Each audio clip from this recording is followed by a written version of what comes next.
Hello అండి, అందరికీ నమస్కారం. నా పేరు doctor Praveen Sodavarapu, consultant orthopaedic, joint replacement and arthroscopy surgeon, Medicover hospitals, MVP Vizag. So ఈ రోజు నేను మాట్లాడబోతున్న టాపిక్ ఏసిఎల్ ఇంజరీ. ఏసిఎల్ అంటే యాంటర్ క్రూషియేట్ లిగమెంట్. ఇది మోకాలిలో ఒక స్నాయువు. ఇది మనకి మోకాలు స్థిరపడి ఉంచడానికి అత్యవసరం, చాలా ఇంపార్టెంట్. సో ఈ ఏసిఎల్ ఇంజరీ అనేది ఎలాంటి వాళ్ళు అవుతుంది, వచ్చినప్పుడు దాని లక్షణాలు, సింప్టమ్స్ ఎలా ఉంటాయి, దానికి ఒక ట్రీట్మెంట్ ఎలా చేయాలి అనే దాని గురించి మాట్లాడబోతున్నాను. సో ఈ ఇంజరీ, ఏసిఎల్ ఇంజరీ ఎలా అవుతుందంటే, జనరల్ గా స్పోర్ట్స్ ఆడుతున్న వాళ్ళు, ఫుట్బాల్, క్రికెట్ లేదా బ్యాడ్మింటన్ ఆడుతున్న వాళ్ళు, ప్లేయర్స్ అయినా కావచ్చు, లేదా రిక్రియేషనల్ స్పోర్ట్స్ గా మనం ఎవరైనా ఆడచ్చు, దానివల్ల ఈ ఇంజరీ అయ్యే ఛాన్స్ ఉంటుంది.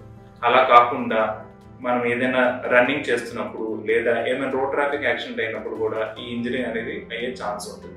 సో ఈ మోకాలు ఇంజరీ ఎలా అవుతుందంటే, మనం ల్యాండ్ అయినప్పుడు, మన మోకాల మీద లోడ్ పడినప్పుడు మన మోకాలు పొజిషన్ సరిగ్గా లేకపోవడం లేదా మన మోకాలు ట్విస్ట్ అయిపోవడం, అలాంటప్పుడు ఈ లిగమెంట్ ఇంజరీ అయ్యే అవకాశం ఉంటుంది.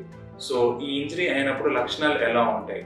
మన మోకాలు వాపు రావడం, మోకాలు నొప్పి రావడం, మోకాల మీద బరువు వేయలేకపోవడం, ఇవన్నీ లక్షణాలు అనేది ఉంటాయి. సో ఇలాంటి లక్షణాలు ఉన్నప్పుడు మీరు ఫస్ట్ డాక్టర్ని సంప్రదించడం అత్యవసరం. మీరు డాక్టర్ ఆర్థోపెడిక్ కన్సల్టెంట్ దగ్గరికి వచ్చి చూపించుకుంటున్నప్పుడు ఇనిషియల్ గా ఒక ఎక్స్రే అనేది చేయబోతాం. ఆ ఎక్స్రే చేసి దాంట్లో ఎముక ఇరిగిందా, బోన్ ఫ్రాక్చర్ ఏమైనా ఉందా లేదా అనేది రూల్ అవుట్ చేసుకుంటాం.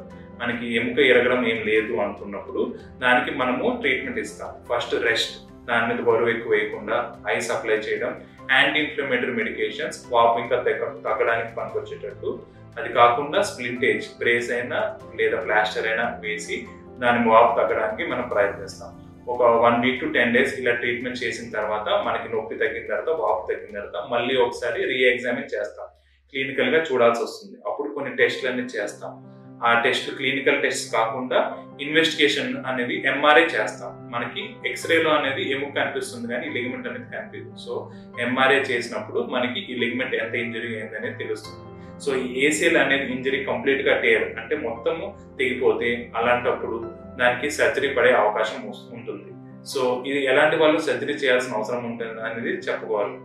సో మనకి ఎవరైతే పెద్దవాళ్ళు ఉన్నారో, 50 సంవత్సరాల పైన వాళ్ళు, ఎవరైతే ఎక్కువ పని చేయరు, ఎక్కువ తిరగరు, అలాంటి వాళ్ళు అన్నప్పుడు మనము ఫిజియోథెరపీ, ఎక్సర్సైజెస్ అండ్ ఫిజియోథెరపీతో నాన్ ఆపరేటివ్ గా, కన్సర్వేటివ్ గా మేనేజ్మెంట్ చేయొచ్చు.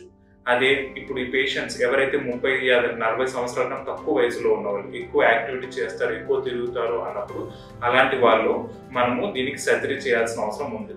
ఈ సర్జరీ చేసేది మనము కీ హోల్ అంటే ఆర్థ్రోస్కోపీలో కెమెరాలు పెట్టి చిన్న చిన్న ఇన్సిషన్స్ పెట్టేసి దాంట్లో మనం సర్జరీ చేయబోతాం. దాన్ని ఏసిఎల్ రీకన్స్ట్రక్షన్ సర్జరీ అంటాం.